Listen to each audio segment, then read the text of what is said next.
Beurre sucre, c'est une petite crêperie et que j'ai fabriqué une grande crêperie. Une grande crêperie. Est fait alors de la roue avant jusqu'au bout derrière et doit faire à peu près 2,75 m et est fait 97 de large, c'est-à-dire piste cyclable. Et quand j'arrive sur place, je déplie au-dessus du client, au-dessus de moi-même. Au-dessus du client ? Ouais. C'est-à-dire que les gens ils peuvent venir manger une petite crêpe, même quand il pleut, et ben c'est cool. Pareil pour moi, je peux travailler même s'il pleut, je suis protégé et tout. Et donc, il pleut jamais ici. Et il pleut jamais ici, c'est que fortement hypothétique. Hein, mais bon, des fois que, tu vois, et c'est vachement pratique parce qu'il y a plein de préjugés autour du vélo.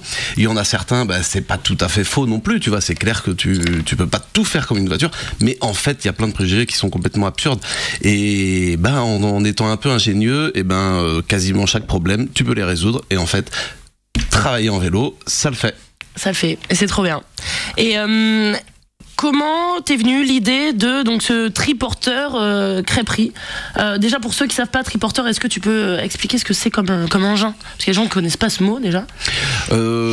C'est un vélo à 3 roues, hein, voilà. On va dire. Et puis moi j'ai une roue devant et puis 2 roues derrière. Et donc les 2 roues arrière, ça fait une sorte d'essieu un peu qui les relie, quoi. Et au-dessus de ça, j'ai un grand plateau et il y a tout mon métier à crêpes qui est installé là-dessus. Voilà. Et avant, t'avais une crêperie fixe ou pas? Et non, il y a eu plusieurs facteurs qui font que j'ai choisi de faire ça. Et un des facteurs, c'est qu'un pas de porte, ça coûte vachement cher. Moi, a priori, j'aurais pas d'héritage. J'aime bien sortir, donc ce que tu gagnes en étant juste ouvrier de la restauration et ce que tu craques, tu n'auras jamais les économies pour ouvrir un resto. Donc c'était un des facteurs. J'avais envie d'avoir un truc où je me sente vraiment plus à l'aise, où je fasse ce que je veux, et en même temps j'aurais jamais le fric pour faire un resto. Voilà. Et comment t'as eu t'as eu un déclic, comment ça s'est passé? Le début de ton aventure, c'était en 2009, c'est ça? Ouais, ça doit être ça à peu près. Un déclic, non, pas vraiment. Enfin, j'en ai eu plusieurs, quoi. C'est-à-dire que je me rappelle de un jour, mais il y a longtemps, bien avant ça, où j'ai regardé la salle et tout ce qu'il y avait sur les tables, c'était moi qui l'avais fabriqué, et le mec il me payait hyper mal, il me parlait hyper mal. Là, je me suis dit, ça va être compliqué que ça dure toujours comme ça. Ça, par exemple, c'était un déclic. Et puis il y en a eu d'autres. Moi, ma compagne est vietnamienne, on a beaucoup voyagé en Asie. Ah, tu parles vietnamien ou pas? Ouais, vraiment pas beaucoup. Si je te dis oi oi oi, je te dis ça doit être vachement bon, quoi. Tu vois, ça veut dire bon. Mon Dieu. Ah voilà. Et puis et on a beaucoup voyagé en Asie et la rue elle est très très vivante, quoi. Et du coup il y a plein de métiers de rue qui pour beaucoup utilisent le vélo, des charrettes, des trucs à bras, et en fait d'un côté il y a pas mal de choses qui sont réellement old school, hein, où vraiment les gens ils se pètent le dos, ils se brisent leur vie et tout, mais il y a aussi plein de trucs hyper ingénieux, vraiment super bien, quoi. Donc j'ai eu un certain nombre de déclics aussi comme ça. Enfin bon, c'est une accumulation qui font que un jour par chance on m'a dit tiens, il y a des copains qui ont un triporteur assez défoncé, mais peut-être qu'il y a moyen d'en faire quelque chose. Et je me suis dit je vais en faire quelque chose. Et voilà, en gros. Et c'est toi qui l'as construit, alors t'as... c'est-à-dire construit, il y avait une base et j'ai dessiné l'outil que je voulais, j'ai été chercher le métallier qu'il me fallait, j'ai fait toute la menuiserie autour et voilà, quoi. Ouais. Il s'appelle Beurre Sucre? Ouais, Beurre Sucre, c'est ça. Colline. Non, juste un petit commentaire parce que j'ai vu et je vois très régulièrement son outil et au-delà du fait qu'il est très beau et plutôt... Il a l'air assez... Tu es très beau, Jonathan. Ouais. Oui, Jonathan. Et il a l'air hyper facile de manier et d'utiliser dans ta façon de travailler. Parce que d'installer une crêperie sur un triporteur, t'as quand même des sacrées conditions sur l'espace d'utilisation. Heureusement que t'es pas très grand, quand même. Ouais. On t'a aidé pour justement l'aménagement, voir comment ça marchait, ou même parce qu'elle est c'est autonome, c'est ça? T'as pas besoin de... Totalement autonome. J'arrive quelque part, si c'est la nuit, j'ai de la lumière, j'ai du gaz, j'ai de l'eau, je me branche nulle part, quoi. Donc c'est un prototype parce que c'était le premier que je construisais comme ça et qui a on va dire des petites erreurs. Mais franchement hyper cool comme prototype, quoi. Ça marche bien, je travaille dans des soirées au quotidien, je travaille à côté de la fac de médecine, ça roule, quoi, donc c'est quand même vraiment cool, quoi. Ça pèse combien? Je sais pas trop, assez lourd, peut-être 250 kilos. Et dans les côtes, t'as pas de problème? Ah voilà. Et ben ça fait partie du jeu. Il y a une assistance électrique, mais donc moi, comme je l'ai dit tout à l'heure, je l'ai récupéré. C'était un vieux coucou vraiment à l'ancienne. Et ces dernières années, il y a eu des gros efforts qui ont été faits, plein de travail sur les batteries qui sont moins lourdes, sur les moteurs qui sont plus puissants. Et donc là je fais un financement participatif actuellement parce que justement je veux passer du prototype qui est déjà bien, je le répète, mais carrément à l'outil fini, hyper cool, et que je pourrais aussi prêter à des copains, mais enfin on y viendra peut-être tout à l'heure, pour un projet associatif. Donc faut qu'il y ait des gens peut-être moins mordus de vélo qui puissent l'avoir dans les pattes et rouler les crêpes. Cette campagne, c'est sur quelle plateforme? C'est KissKissBankBank et projet beurre sucre. Ouais. T'as du beurre, t'as du sucre, tu me fais une crêpe beurre sucre. Ok, et là donc ton nouveau projet de triporteur, il est dessiné autrement donc? Non, globalement comme ça se verrait pas trop quoi. Après, dès qu'on regarde dans le détail, les finitions elles vont être vachement mieux, mais ça a son importance bien réellement. Toute la partie mécanique vélo, elle va pas être travaillée pareil, et alors ça a son importance carrément parce que il y a beau avoir une assistance électrique, c'est un vélo quoi, avant tout c'est un vélo, et c'est vraiment ça qui est bien en plus quoi. Et puis donc comme je le disais tout à l'heure, la motorisation quand même aussi elle va être mieux, et donc dans les côtes justement, moi mon but de toute façon c'est pas d'aller vite, je m'en fiche complètement. Tu vas à combien à l'heure? Honnêtement j'en sais rien, mais pas très vite, mais en même temps mon périmètre c'est Nantes. Au pire des cas, j'ai un événement qui est prévu à l'autre bout de Nantes. Au pire des cas, je vais aller 1 heure, mais c'est pour un événement. Donc, c'est-à-dire, ça va être pour toute la journée, genre à la Folie des Plantes, au Grand Blotreau ou des trucs comme ça. Donc, je m'en fous, j'y vais, je fais mon truc, et puis je repars. Et puis, c'est la fin de la journée, et je suis content. Donc là, aujourd'hui, pour qu'on vienne à ta rencontre, on va à la fac de médecine au niveau d'Hôtel-Dieu?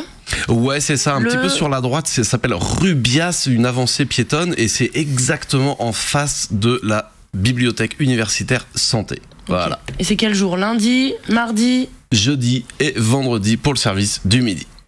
Vas-y Coco. Et justement, dans ton service du midi, on trouve quoi dans tes galettes? Voilà, donne-nous des ingrédients donne-nous envie là. Parce que ça peut donner envie. On trouve quasiment que du bio. Alors je dis quasiment parce qu'il reste le fromage râpé, que j'arrive pas à trouver à un bon prix. Et puis comme il y a quand même beaucoup de gourmandes et de gourmands qui veulent un truc conséquent, bon, j'ai transigé sur ça. Le reste c'est que du bio, du légume, parce que comme je veux faire que du bio et que c'est pas cher, genre le jambon bio, l'andouille bio, c'est hyper bon, mais ça coûte une blinde et je veux pas le répercuter sur le prix parce que sinon je ferais pas de la crêpe de rue. Et la crêpe donc, de rue. Et ouais, moi je fais de la street crêpe, quoi, tu vois. Et puis et j'adore ça, tu vois. Tu parles avec les gens et puis j'essaye de pas être cher justement. Et du coup, je me suis dit, c'est pas grave, on va faire du légume. Et en fait, c'est super cool parce que du coup, je cuisine des légumes tous les jours, c'est différent. À part si j'ai trop chargé la veille, il m'en reste un peu le lendemain, mais sinon, ça change tout le temps, quoi.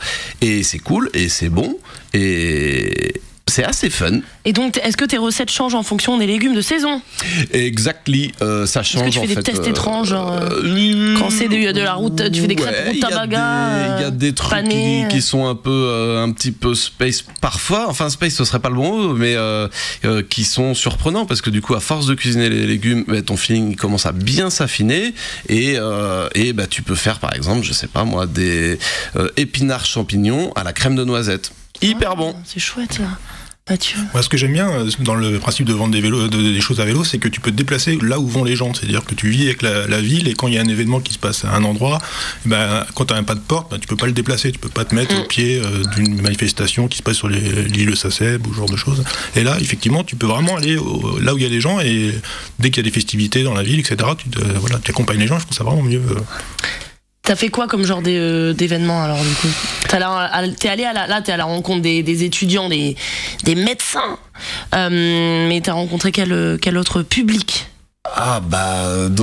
Tu rencontres quel autre? Tout à l'heure je parlais de la Folie des Plantes parce que c'est vraiment bien, c'est quand même super bien monté et il y a toute la partie qui est animée par les Écosolis, donc c'est un peu un espace où ils présentent tout un tas d'alternatives et c'est vraiment cool quoi, c'est un super truc, c'est super intéressant. Toujours avec les Écosolis, on a la braderie du Solilab. Mais il n'y a pas que ça, là il y a pas très longtemps, il y avait à Stéréolux Europhonique. c'était super cool avec Alem et tout, et ben, je faisais des crêpes là-bas. On a tapé des petits freestyles dans ma crêperie. Est-ce que tu peux laisser de la place à un DJ dans ton triporteur? Ah, j'avoue que... Sur ta galetière. Est-ce que t'as de la place pour un mini plateau radio?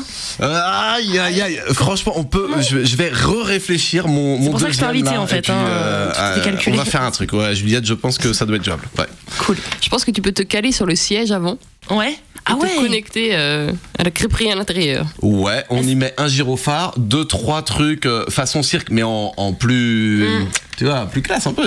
Mais oui, comme ça, moi je roule, je fais de l'animation tac-tac, et tu peux servir les gens en roulant, qui sont eux-mêmes en vélo, par exemple. Non, c'est compliqué ça. Ouais, non, si, je les jette. Attends.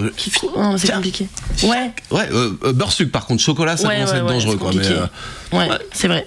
Est-ce que, raconte-nous des anecdotes marrantes, si possible.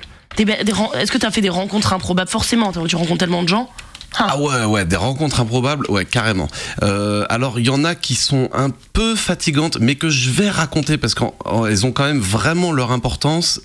C'est notamment toutes les rencontres que j'ai fait avec pas mal de gens qui étaient, qui allaient tout simplement à l'HP. À l'HP? Ouais, parce que mon hôpital psychiatrique. Ah. Et parce que avant j'étais à Duchessan. Je pensais vous m'avez. Et en fait, Duchessan, c'est la ligne de Busway pour aller à Saint-Jacques. Et Saint-Jacques de Compostelle, exactement, au bout de la ligne, à gauche, on y est quoi. Voilà. Et en fait, tu vois, le fait d'être sur la rue, d'être très simple, d'être très accessible, ça donne envie à plein de gens de venir parler. Donc t'imagines bien qu'il y a des trucs vraiment relous, vraiment pas possibles, mais aussi t'avais vraiment, enfin moi je trouvais ça quand même super bien parce qu'il y avait plein de gens avec qui tu parlais et tu voyais bien que ça faisait longtemps qu'ils n'avaient pas osé parler simplement et tout parce que c'est simple. Et en fait du coup, déjà naturellement presque tout le monde me tutoie. Parce que je suis dans la rue, salut, qu'est-ce que tu veux et en fait, et voilà, donc, et c'est ce que je cherche quoi aussi, donc et voilà, et donc alors là des anecdotes, j'en ai eu vraiment des chelous, des gens qui guettaient les crêpes, je pense qu'ils devaient peut-être avoir des alus, enfin ou qui voyaient la fabrication et tout, qui allaient se cacher, qui revenaient, enfin bon, il y a eu des trucs comme ça, mais et puis après il y a tous les trucs un peu plus les bonnes anecdotes, style tu crèves 3 fois en 300 mètres ou des trucs comme ça, et là par chance tu avais 2 roues de secours et là enfin deux chambres à air, et là tu dis mais là si ça se reproduit je suis vraiment foutu jusqu'au bout, il est 2h du mat, et puis voilà, et puis en fait tu vas jusqu'au bout et là c'est merveilleux la vie, et là ça marche.